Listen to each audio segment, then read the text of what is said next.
this whole garden here is this year's nodig garden, and I'm going to take away all this plastic here. That was just to smother some weeds that were beside the new garden, and I'm going to plant it up in spring. But all of this here, I'd say I'll be planting a lot of berry bushes just to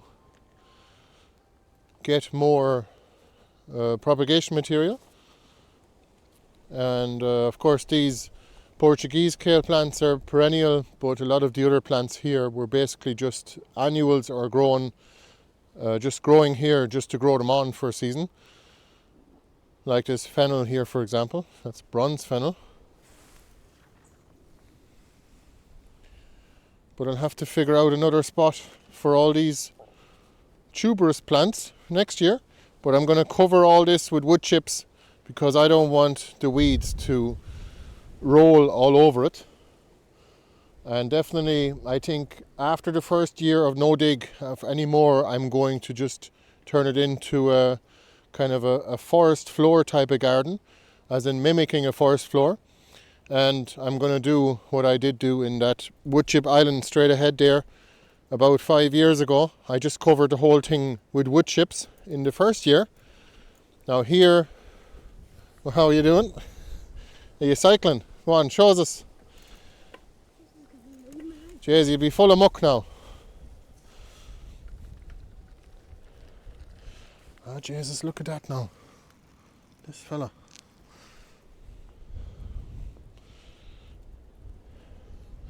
You can grow greens and annual vegetables in a no-dig garden just like this one, ideally, definitely in the first year and in the second year as well, but you probably have a lot of weeding to do after that, unless you cover the whole thing with wood chips. Getting a bit colder out here now.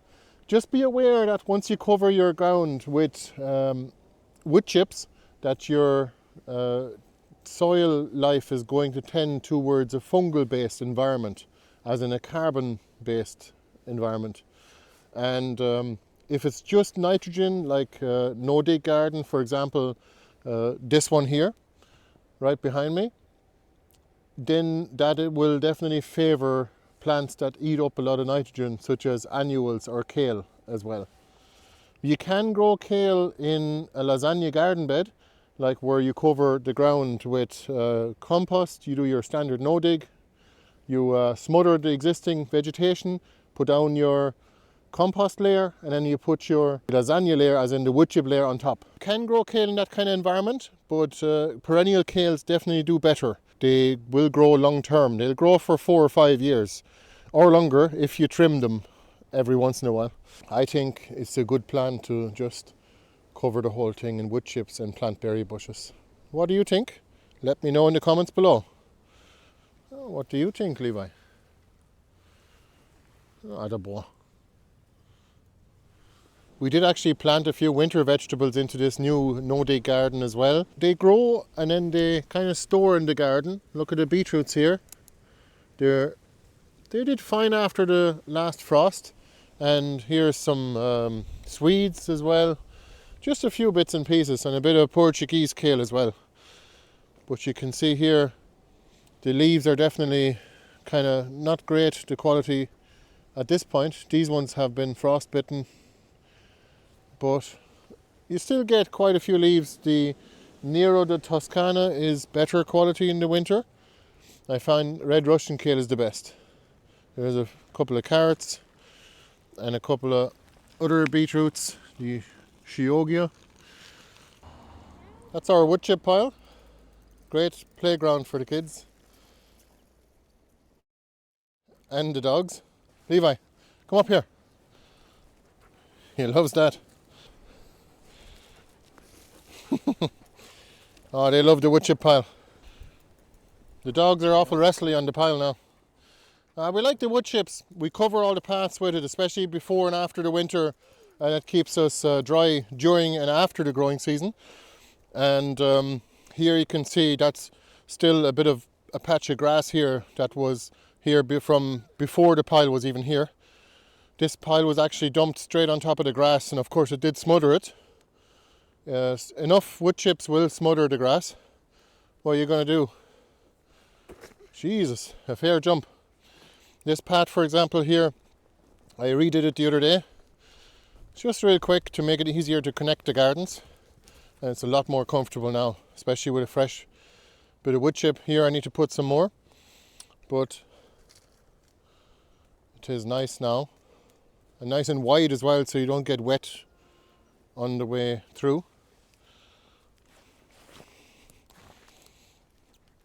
Look at this. It's our Taunton Dean kale. This patch was planted here about 3 years ago now. And take a look at the amount of wood you get. It's literally, you could actually grow it for firewood. And that's no joke, it actually grows really dense wood. But of course, it's more efficient to grow it for the leaves. But just an extra yield when the plants have receded. Also, you're best off to just cut them back at some stage. Well, it's a great kale.